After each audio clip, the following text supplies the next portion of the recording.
Alors là, je fais juste une petite aparté pour vous montrer en fait sur un document à part comment on peut empêcher bien notre vidéo de bouger de gauche à droite. Alors ça sera pas parfait, hein, mais ça vous évitera par exemple que l'image s'en aille complètement sur la droite ou totalement vers le haut. Voilà, une petite technique pour essayer de bloquer plus ou moins les mouvements impromptus de notre caméraman. Donc là, je vais réimporter la Pexel Christian Rojas. Donc je fais fichier importer incorporer et je vais aller chercher celle-ci.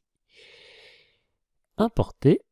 Donc là c'est bien, vous voyez, tout à l'heure j'ai renommé dans la précédente vidéo celle-ci. Donc ça c'est celle originale et ça c'est celle que nous allons tester pour la démonstration de blocage. Ok, je fais importer, je la laisse telle que, je fais entrer.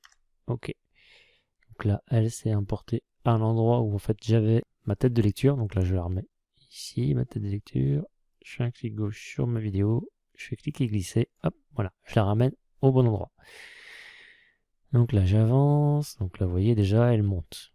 Ok, donc là on pourrait peut-être la bloquer. Bon, moi ça m'intéresse pas, ce que je voulais vous montrer c'était, voilà, là elle se déplace. Alors, voilà, ici.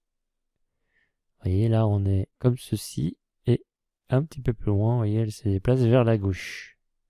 Mon caméraman fait un mouvement, je voudrais stopper ce mouvement. Donc, eh bien, comment faire? Je suis sur ma vidéo. Ici, vous voyez, j'ai une petite flèche. Je clique dessus. Et j'ai ces trois icônes qui apparaissent. Transformation, opacité, style. Donc en fait, ce sont des clés. On va pouvoir ajouter des clés de transformation à notre vidéo.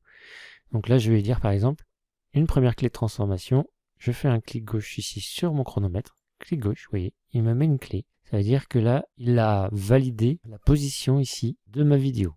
Ok.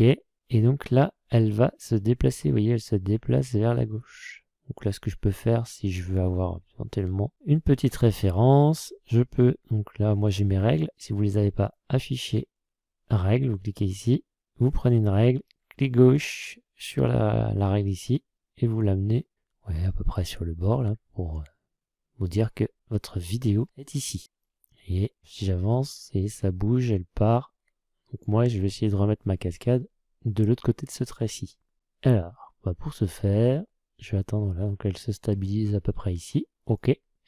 Je me mets ici sur mon outil déplacement. Comme j'ai déjà fait une image clé ici, ce que j'ai à faire maintenant, c'est juste avec mon outil déplacement, déplacer mon image et automatiquement il va me créer une image clé qui va correspondre à mon déplacement ici, à ma transformation. Je fais un clic gauche et je pousse ici ma cascade vers la droite pour la remettre à peu près au niveau de ma règle ici. Dès que je vais lâcher mon clic gauche, vous allez voir en bas dans la palette des montages, hop, il me crée une autre clé. Et donc là, si j'avance, vous voyez en fait qu'il a bloqué le mouvement de mon caméraman justement. Voilà, comme ça vous pouvez bien empêcher votre vidéo de bouger. Donc c'est très pratique, hein. Vous pouvez rajouter autant d'images clés qu'il y a de mouvement. Vous voyez là ça monte. Bon, voilà, moi ça m'intéresse pas, mais vous pouvez très bien rajouter une clé, vous dire voilà, ici c'est la bonne hauteur. Ici, je rajoute une clé, je vais cliquer ici sur la petite icône en forme de losange, je rajoute une clé, clic gauche, hop, voilà, il m'a rajouté une clé ici. Mon rocher, du coup, je fais pareil, je veux le situer à peu près dans l'espace de travail, donc je fais un clic gauche ici sur, cette fois-ci, la règle horizontale, je descends, je dis voilà, le haut de mon rocher se trouve là, à peu près, ok. J'avance, donc là, vous voyez, il remonte au-dessus de ma règle. Moi, ce que je veux, c'est qu'il redescende. Là, vous voyez, il bouge plus trop. Enfin, il bouge encore un petit peu, hein. Vous ne pourrez pas faire de miracle de toute façon. Donc là, je ne vais pas rajouter une clé avant mon trait. En fait, je veux juste réutiliser celle que j'ai créée ici.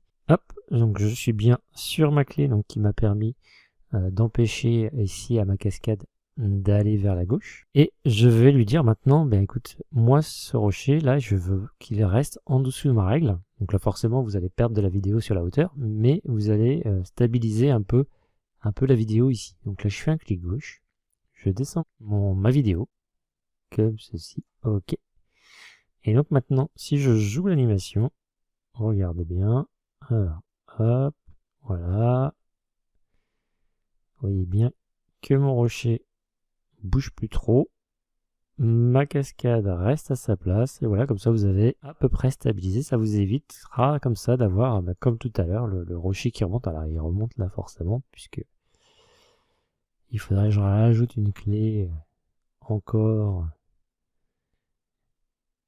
éventuellement, que sur la clé que j'ai rajoutée ici. Je vais redescendre encore ma vidéo. Donc là, je fais, hop, je sélectionne cette clé-ci. Je descends.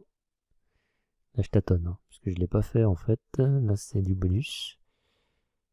Ok, donc là, c'est pas mal. Vous voyez, là, comme ça, ma cascade, elle reste à sa place. Et mon rocher, il bouge plus trop non plus. Donc là, il va finir par bouger peut-être.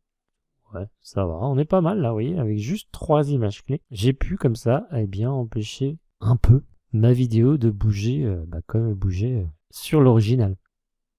Et donc, voilà, pourquoi j'ai repris ces clés-là. Les clés d'origine, donc, qui empêchaient en fait ma cascade d'aller sur la gauche. Parce que si j'avais ici rajouté une image clé, alors je peux le faire, hein. On va dire je rajoute une image clé.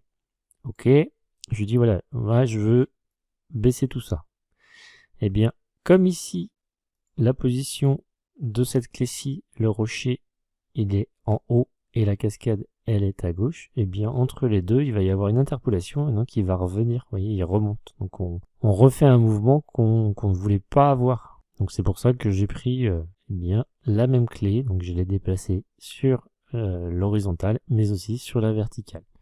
Donc vous voyez comment on peut réussir à stabiliser une image après coup. Donc là je vais supprimer cette clé-là, supprimer. Et donc voilà, on a notre cascade qui ne bouge plus trop. Donc là, vous voyez, par exemple, vous pouvez la renommer. Donc je vais l'appeler 0 déplacement contenu.